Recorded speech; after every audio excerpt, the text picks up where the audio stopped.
Assalamu alaikum student mathematics 4024. Welcome to Maths Guru. I hope you all are fine. I am fine too. Alhamdulillah. I hope तुम लोग की autumn break जबरदस्त जारी होगी। बाकी हमने चार चांद तो लगा दिए ऑटम ब्रेक को। और अगर तुमने अब तक गूगल क्लासरूम नहीं देखा तो जाके देख लो। Second assessment syllabus has been uploaded. और ऑटम ब्रेक असाइनमेंट्स भी जो हैं वो टाइम टू टाइम अपलोड हो रहे हैं, तो मेक श्योर तुम वो असाइनमेंट्स भी कंप्लीट करो। और अपने सेकंड असेसमेंट की जो प्रिपरेशन है वो भी करते रहो। असाइनमेंट्स बेसिकली तुम्हारे सेकंड असेसमेंट के टॉपिक से रिलेटेड ही हैं, तो आप वो जब कंप्लीट करोगे तो आपकी सेकंड असेसमेंट की प्रिपरेशन भी होती रहेगी साथ साथ। बाकी ग्रेड 11 का भी मैंने असाइनमेंट अपलोड कर दिया है, ग्रेड 10 का भी असाइनमेंट अपलोड हो गया, तो make sure you complete those assignments. और जब स्कूल खुले तो फिर आपको वो सबमिट भी करना है। प्लस ये कि तुम अपनी प्रिपरेशन कर रहे हो, तुम उसमें जो भी तुम्हें प्रॉब्लम्स आ रही हैं, जो क्वेश्चंस तुमसे नहीं हो रहे, तो वो मुझे सेंड कर दो। मैं टाइम टू टाइम इस तरह की वीडियोस बना के तुम लोग की क्वेरीज जो है वो क्लियर कर दूंगा इंशाल्लाह। अभी भी इस वीडियो में मेरे पास कुछ क्वेश्चंस हैं। ये बेसिकली पेपर वन क्वेश्चंस हैं, तो ग्रेड 10 वालों के लिए भी हेल्पफुल होगी ये वीडियो इंशाल्लाह, और ग्रेड 11 वालों के लिए भी। तो इसमें जो टॉपिक्स हैं that is angle properties of polygons, जो कि ग्रेड 10 का टॉपिक है। और लिमिट्स ऑफ एक्यूरेसी है, एस्टिमेशन है, एलसीएम एचसीएफ है जो कि 11 वालों का टॉपिक है। तो ये वीडियो दोनों के लिए काफी हेल्पफुल होगी इंशाल्लाह। Let's just start the first question. सारे के सारे पेपर वन के हैं, इसका मतलब है कि कैलकुलेटर इज नॉट अलाउड। तो पहला क्वेश्चन रीड करते हैं और देखते हैं what we have to find out. पहले क्वेश्चन में मैंने जब पहली लाइन पढ़ी है उसमें मुझे नजर आ गया है रेगुलर पेंटागन। तो इसका मतलब है कि ये वाला जो क्वेश्चन है that is related to the polygons. ठीक है। पेंटागन का मतलब क्या है? पेंटा का मतलब होता है फाइव, तो इसका मतलब है कि ये एक फाइव साइडेड फिगर है।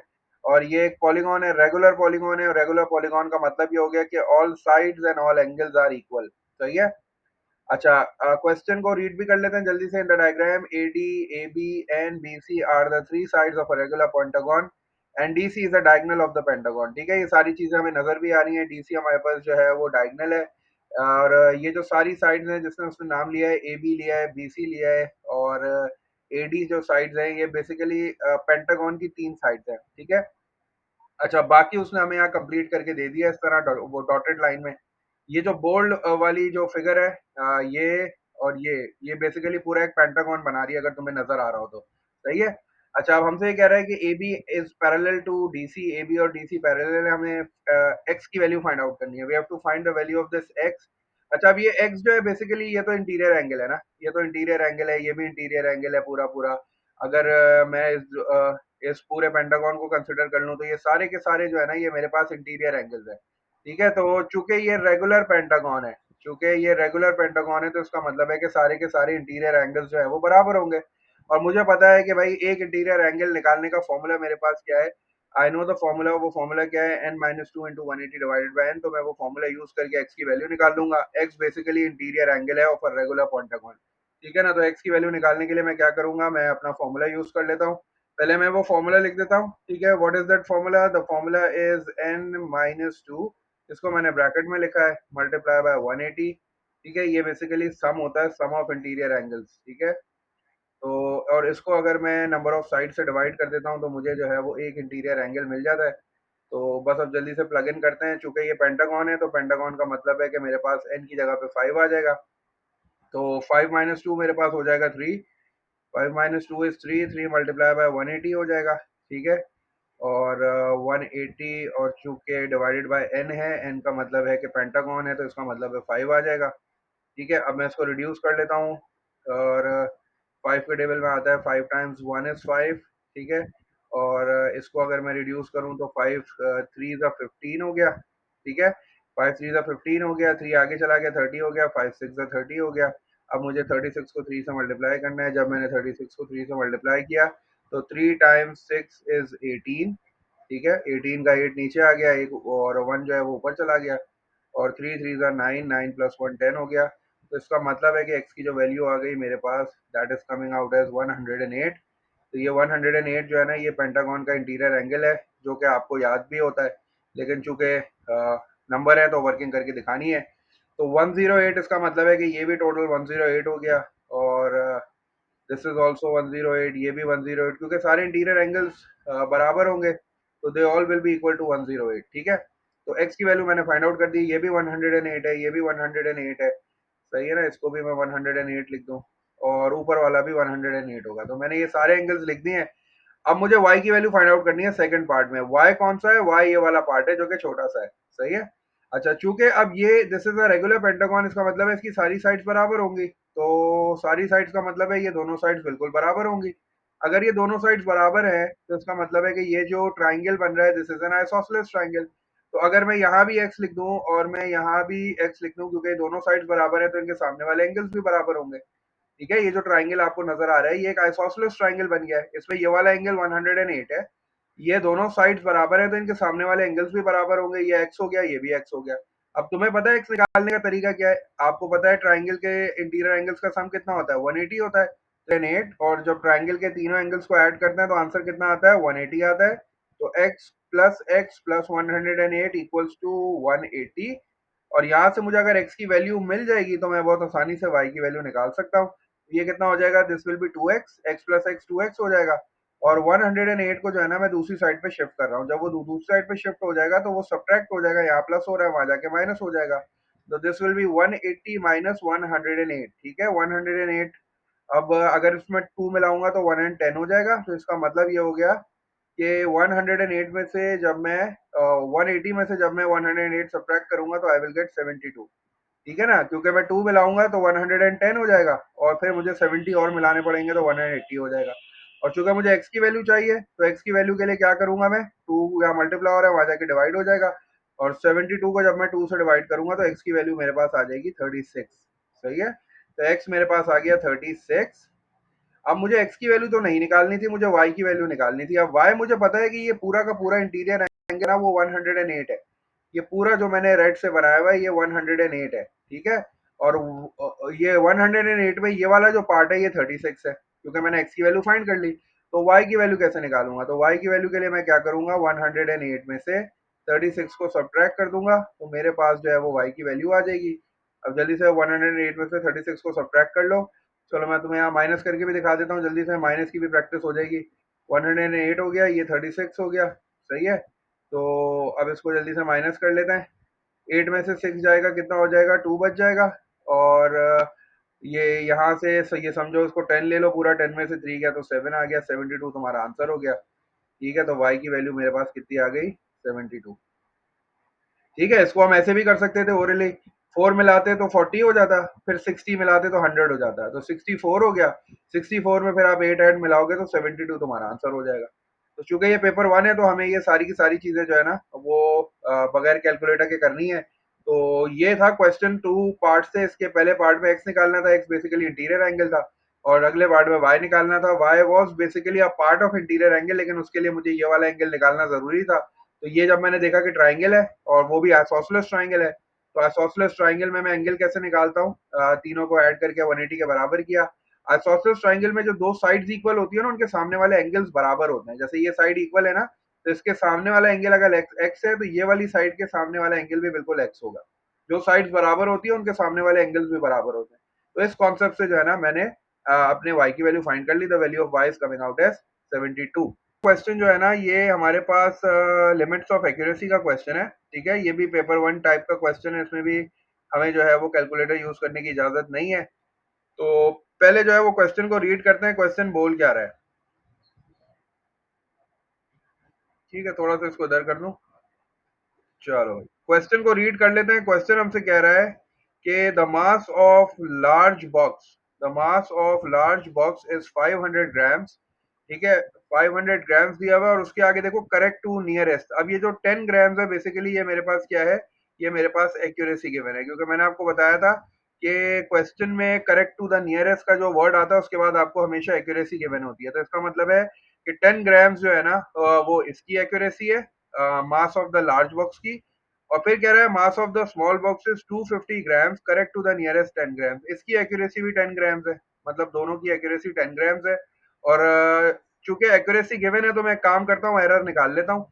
एरर निकालने का फॉर्मूला क्या होता है? Accuracy divided by 2। एक्यूरेसी मेरे पास है 10, तो जब मैं 10 को 2 से डिवाइड करूंगा तो मेरे पास जो एरर आ जाएगा that will be equals to 5। तो दोनों का जो एरर है ना वो 5 आ रहा है। सही है, तो मैं दो बार नहीं कर रहा वर्किंग, एक बार मैंने करके दिखा दी। एरर दोनों का 5 आ रहा है। ठीक है, एक्यूरेसी को देखते ही मैं एरर निकाल लेता हूँ। अब मुझसे कह रहा है calculate the upper bound. Upper bound मुझे निकालनी है, मतलब अपर लिमिट मुझे निकालनी है। किसकी निकालनी है? डिफरेंस की निकालनी है between the mass of the large box, mass of the large box को मैं जो है वो ml बोल देता हूँ, ठीक है। Mass of the large box मेरे पास ml हो गया, ये डिफरेंस को मैंने d बोल दिया, और मास ऑफ द स्मॉल बॉक्स जो है उसको मैं बोल देता हूँ ms, सही है। तो अब पहले मैं एक काम ये करता हूँ कि पहले मैं इनका फॉर्मूला बना लेता हूँ कि फॉर्मूला क्या है, कैसे निकालूंगा डिफरेंस, मुझे पता है डिफरेंस के लिए मुझे माइनस करना है, ठीक है। डिफरेंस के लिए मुझे माइनस करना है, बड़े में से छोटे को माइनस करना है, तो इसका मतलब है कि मास ऑफ द लार्ज बॉक्स, ठीक है, mass of the large box पहले आ गया, उसमें से मुझे माइनस करना है mass of the small box, ऐसा ही है ना। चलो भाई, अब मुझे क्या करना है, अब चूंकि मुझे अपर बाउंड निकालनी है, अपर बाउंड ऑफ मुझे डिफरेंस निकालना है, तो अपर बाउंड का मतलब है कि यहाँ मैंने ऊपर का एरो दिया, तो मैं जो है वो मास ऑफ द लार्ज बॉक्स को भी ऊपर का एरो दूंगा, और जो माइनस के बाद चीज होगी उसको बिल्कुल उल्टा एरो मिलेगा, ये मतलब इसकी लोअर बाउंड होगी। मतलब if I have to find out the upper bound of the difference, I will subtract the upper bound of mass of the large box to the lower bound of mass of the small box, ठीक है। तो ये मैंने formula अपना बना लिया, arrows मैंने लगा लिए, एरो का मतलब होता है बाउंड, ऊपर की तरफ एरो होगा तो अपर बाउंड होगी, नीचे की तरफ एरो होगा तो लोअर बाउंड होगी। आपको याद होगा जब डिवाइड करते हैं तब भी जो डिनोमिनेटर में होता है उसको हम उल्टा एरो देते हैं, तो यहाँ माइनस के बाद वाले को भी उल्टा एरो देना है, सही है। चलो अब मैं डायरेक्ट डायरेक्ट यहाँ वैल्यूज पुट कर रहा हूँ क्योंकि मुझे पता है एरर 5 है। तो अब मेरे पास mass of the large box है 500, तो अपर बाउंड इसकी जब मैं निकालूंगा तो इसमें एरर ऐड कर दूंगा, एरर कितना है 5, तो ये आ गया मेरे पास 505, ठीक है। और इसमें से मुझे सब्ट्रैक्ट करना है lower limit of the mass of the small box, तो मास ऑफ स्मॉल बॉक्स कितना है 250 ग्राम्स है, और जो इसका एरर भी 5 है, तो जब इसकी लोअर बाउंड निकालूंगा तो 250 में से 5 को माइनस कर दूंगा, तो ये मेरे पास आ जाएगा 245। तो बस अब इन दोनों को सब्ट्रैक्ट करना है और आपका फाइनल आंसर आ जाएगा, ठीक है। ये आपका डिफरेंस का अपर बाउंड आ जाएगा, सही है ना। तो एरोज लगाने से काम आसान हो जाता है, और फिर अपने सिर्फ मतलब की चीज फाइंड आउट करनी है, सब फाइंड करने की जरूरत ही नहीं है। तो अब जल्दी से जरा 505 में से माइनस कर लो 245, 505 मैंने यहाँ पे लिख लिया, और 245 मैंने यहाँ पे लिख लिया, ठीक है ना। अब इसको सब्ट्रैक्ट कर लेते हैं जल्दी से, 5 में से 5 गया 0, और यहाँ से मैं बोरो कर लूंगा, ये 4 हो जाएगा, और ये हो जाएगा 10, तो 10 में से 4 गया हो जाएगा 6, 4 में से 2 गया, तो 260 जो है ना वो तुम्हारा आंसर आ जाएगा। इसके लिए इतनी वर्किंग काफी है, 2 मार्क्स का है बस। तो सबसे पहले फॉर्मूला लिखो, और उसके बाद फिर फाइंड आउट कर लो तुम्हें क्या फाइंड करना है। ये है एस्टिमेशन का क्वेश्चन, एस्टिमेशन के क्वेश्चन में वो हमसे कह रहा है कि Asif is making a rectangular lawn, rectangular lawn बना रहा है, ठीक है। रेक्टेंगुलर लॉन का जो लेंथ और विड्थ है उसने दिया हुआ है 14 मीटर बाय 19 मीटर, ठीक है। अब इसमें से तुम्हारी मर्जी है, तुम इसको लेंथ ले लो, इसको विड्थ ले लो, इसको विड्थ ले लो, इसको लेंथ ले लो, इसमें कोई फर्क नहीं पड़ेगा। फिर वो कह रहा है कि he uses grass seed to make the lawn, ठीक है, वो ग्रास सीड यूज कर रहा है लॉन बनाने के लिए। The grass seed cost $0.34 for 1 metre square, ठीक है ना। ये तो सारा उसने हमें डाटा दे दिया।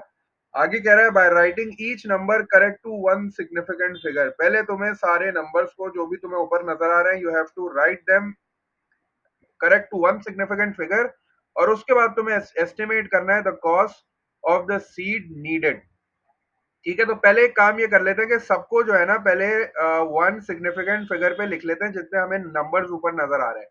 तो पहले तो 14 लिखा हुआ है, 14 को जब आप वन उस पे लिखोगे सिग्निफिकेंट फिगर पे तो ये 10 बन जाएगा। इसमें दो सिग्निफिकेंट फिगर है, वन भी सिग्निफिकेंट फिगर है, फोर भी है, तो आपको ऐसा नंबर लिखना है जिसमें सिर्फ एक सिग्निफिकेंट फिगर हो। अब यहाँ जीरो जो है ना वो सिग्निफिकेंट फिगर नहीं है, तो मैंने इसको राउंड ऑफ कर लिया, 14 किसके करीब है, 10 के करीब है कि 20 के करीब है, तो 14 10 के करीब है इसलिए मैंने 10 लिख दिया।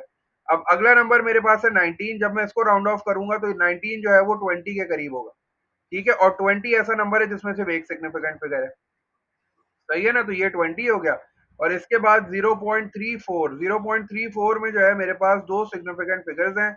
उसने बोला है कि इसको भी एक सिग्निफिकेंट फिगर पे राउंड ऑफ करो, तो मैं जब 4 को हटाऊंगा तो कोई फर्क नहीं पड़ेगा, ये बन जाएगा 0.3।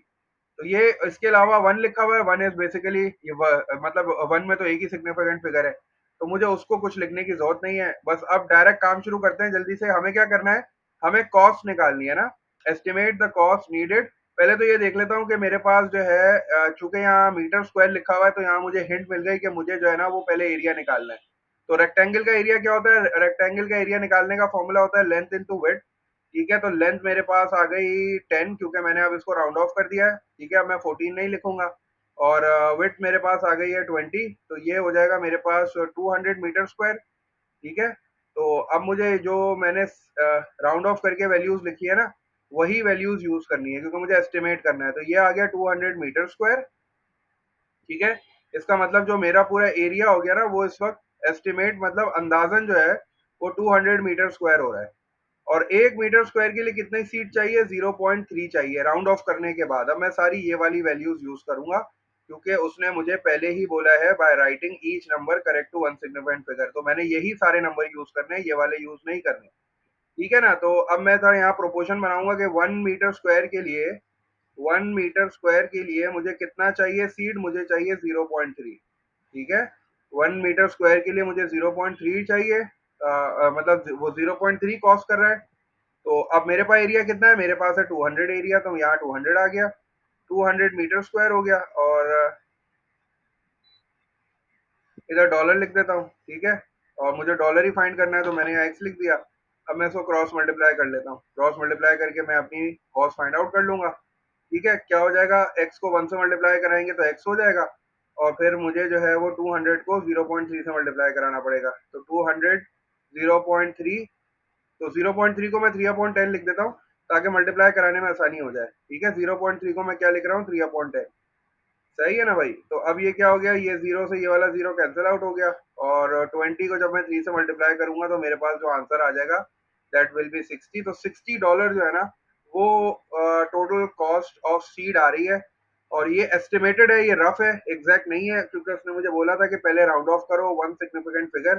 तो पहले मैंने सबको वन सिग्निफिकेंट फिगर पे राउंड ऑफ किया, और उसके बाद मैंने एक एस्टिमेटेड वैल्यू निकाल ली कॉस्ट ऑफ द सीड, जो कि $60 आ रही है। चलो भाई, दो क्वेश्चंस और हैं, इनको भी देख लेते हैं जल्दी से। अगला क्वेश्चन हमारे पास जो है वो एलसीएम का है, ठीक है? हमसे कह रहा है कि 120 can be written in the form of its product of its prime factors. ये बेसिकली ये वाली जो फॉर्म होती है ना, इसको हम इंडेक्स नोटेशन कहते हैं, ठीक है? ये है तो प्राइम फैक्टर्स क्योंकि इसमें सारे प्राइम नंबर्स हैं बेसिकली, लेकिन ये इंडेक्स नोटेशन फॉर्म है, पावर की फॉर्म में हमने दिया हुआ है। या तो उसका मतलब ये है कि 2 क्यूब का मतलब है कि 2 3 बार है, सही है? तो 120 को इस फॉर्म में कन्वर्ट करने के लिए ना वो लैडर मेथड होता है। लैडर मेथड नहीं होता, आपने यहाँ 120 लिखा है इस तरह, सही है? और इसको पूरा जो है वो एलसीएम निकालते हैं ना, जैसे ऐसे वो लैडर बना के, पहले आपने 2 से किया 60 आ गया, फिर आपने 2 से किया 30 आ गया, इस तरह करके जो है ना, वो आपने ये सारे के सारे प्राइम फैक्टर्स लिखे हैं, सही है? तो 120 के जो प्राइम फैक्टर्स आ रहे हैं वो आ रहे हैं 2 cube multiply bye 3 multiply by 5, और 126 के जो आ रहे हैं वो आ रहे हैं 2 multiply by 3 square multiply bye 7। ये तो आपने प्राइम फैक्टर्स लिख दिए। अब मुझसे कह रहा है कि the LCM of 120 and 126 is 2520। LCM 120 और 126 का जो है ना वो 2520 आ रहा है, सही है? आपसे कह रहा है कि write 2520 as a product of its prime factors, मतलब मुझे इस फॉर्म में जो है ना 2520 को लिखना है। तो अब इसका एक तरीका तो ये हो गया कि तुम क्या करो, 120 और 126 का एलसीएम ले लो, लेडर मेथड से जैसे एलसीएम लेते हैं। तो यहाँ जितने भी प्राइम फैक्टर्स आएंगे वो तुमने सारे यहाँ पे लिख दिए। एक तो ये हो गया क्योंकि ये एक नंबर का है। अगर आप इसके मार्क्स देखो ना तो ये एक नंबर का है, तो उसके लिए फिर आप जो है वो इतनी मेहनत ना करो। आप वो एलसीएम वाला कॉन्सेप्ट यूज कर लो कि जब आपको प्राइम फैक्टर्स की फॉर्म में नंबर्स मिलते हैं तो आप एलसीएम कैसे निकालते हो। तो वही जो एलसीएम आएगा बेसिकली उसको डायरेक्ट यहाँ लिख लेंगे, सही है ना? मैं ये कह रहा हूँ कि मैंने आपको बोला कि भाई देखो, एक तरीका तो अगर ये है कि 120 और 126, यहाँ 120 लिखा तुमने और तुमने यहाँ आगे 126 लिखा और दोनों का एलसीएम निकालना शुरू कर दिया। दोनों का एलसीएम निकालो, जो भी आएंगे सारे नंबर जो हैं वो 2 मल्टीप्लाई बाय 2 मल्टीप्लाई वो यहाँ पे लिख देना। ठीक है, एक तरीका तो तुम्हारे पास ये हो गया, लेकिन ये चूंकि एक नंबर का है तो उसके लिए इतनी वर्किंग की जरूरत नहीं है। और फिर सवाल ये पैदा होता है कि उसने मुझे ये क्यों दिया हुआ है ऊपर? ये उसने मुझे इसीलिए दिया हुआ है ताकि मैं वो जो एलसीएम वाला कॉन्सेप्ट है ना वो यूज करूँ। वो एलसीएम वाला कॉन्सेप्ट क्या है? एलसीएम में होता ही है कि जब भी मुझे दो नंबर्स के एलसीएम निकालना है ना, मैं उसके लिए क्या करता हूँ, मैक्सिमम कॉमन लेता हूँ, और जो बाकी रिमेनिंग होता है वो भी लेता हूँ। एलसीएम के लिए हमेशा याद रखना, एलसीएम और एचसीएफ में बड़ी प्रॉब्लम इसीलिए वजह से होती है क्योंकि ये बच्चों को क्लियर होता ही नहीं है कि एलसीएम कैसे निकलता है। देखो, एलसीएम एचसीएफ का जो हमारे पास बेसिक तरीका है ना वो तो लेडर वाला ही है, लेकिन चूंकि जब वो आपको इंडेक्स नोटेशन फॉर्म में इस तरह प्राइम फैक्टर्स देता है ना, तो उसका तरीका थोड़ा सा डिफरेंट हो जाता है। उसके लिए याद रखना कि एलसीएम एचसीएफ के लिए जब भी आपको प्राइम फैक्टर्स की फॉर्म में नंबर्स दिए हुए हैं, तो एलसीएम में आप क्या करते हो, मैक्सिमम कॉमन लेते हो। आप क्या करते हो, मैक्सिमम कॉमन। तो मैं यहाँ लिख रहा हूँ मैक्स, और कॉमन के लिए जो है ना मैं सीओएम लिख रहा हूँ। मैक्स कॉमन भी लेते हो और प्लस आप रिमेनिंग भी लेते हो, ये बात याद रखना। मैक्सिमम कॉमन भी लेते हो प्लस रिमेनिंग भी लेते हो, लेकिन एचसीएफ के लिए ना आप मिनिमम कॉमन लेते हो बस।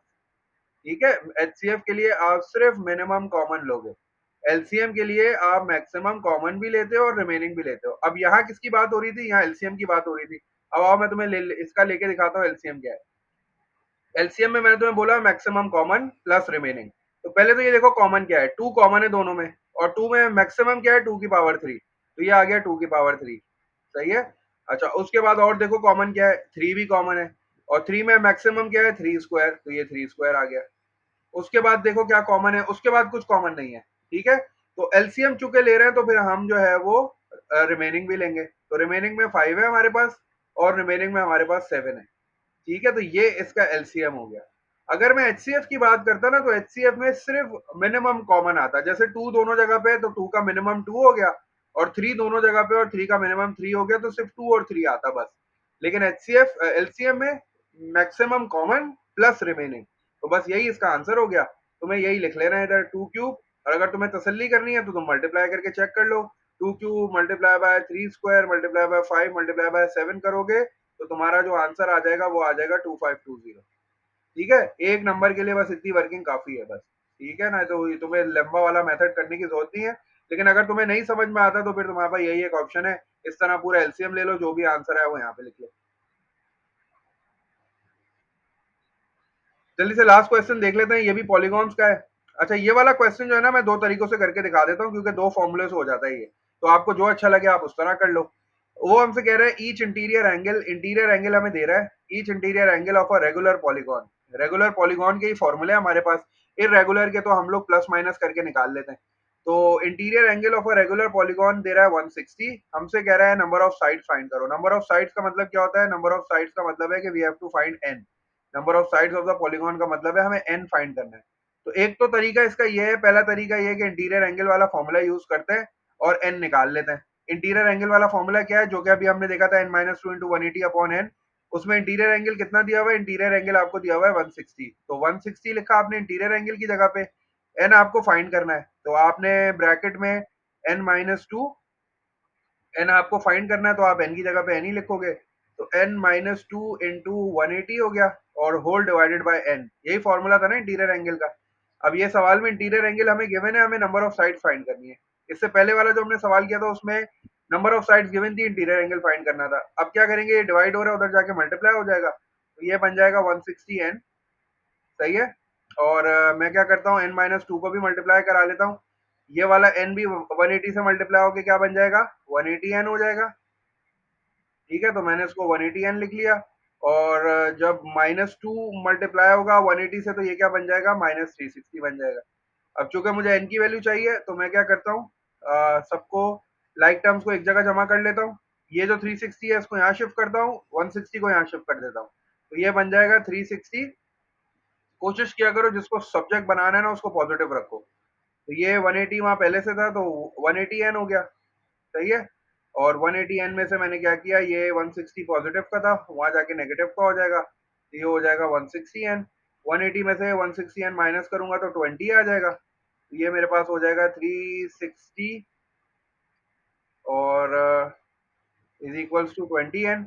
अब चूंकि मुझे एन की वैल्यू चाहिए, 20 मल्टीप्लाई हो रहा है, वहां जाके क्या हो जाएगा, डिवाइड हो जाएगा, तो n will be equals to 360 upon 20 हो जाएगा। जीरो से जीरो कट कर दो, और टू के टेबल में 36 आता है, 18 सा, तो इसका मतलब है कि मेरा जो नंबर ऑफ साइड्स आ गई वो 18 आ गई। ये जीरो से ये वाला जीरो कैंसिल आउट हो गया, और 36 जब डिवाइड बाय टू होगा तो 18 आंसर आ जाएगा। तो इसका मतलब है एन की वैल्यू 18 आ गई। अब ये मैं तुम्हें एक और तरीके से भी करके दिखा देता हूँ, क्योंकि कुछ बच्चे जो है वो उस तरीके से भी कर लेते हैं, तो मैं उस तरीके से भी दिखा देता हूँ। इसमें थोड़ी वर्किंग ज्यादा है, उसमें थोड़ी सी वर्किंग कम हो जाएगी। उसका तरीका क्या है, चूंकि आपको इंटीरियर एंगल दिया हुआ है ना, आपको ये वाला फॉर्मूला याद है, हमने सबसे पहले यही फॉर्मूला लिखा था कि जब भी आप इंटीरियर एंगल और एक्सटीरियर एंगल को ऐड करोगे तो आंसर कितना आएगा, 180। ये सबसे पहले हमने फॉर्मूला लिखा था, ऐसा ही है ना, तो याद है ये फॉर्मूला। अब क्या करता हूँ, चूंकि मेरे पास इंटीरियर एंगल है 160, तो इंटीरियर एंगल की जगह मैंने लिखा 160। सही है, और plus exterior angle equals to 180।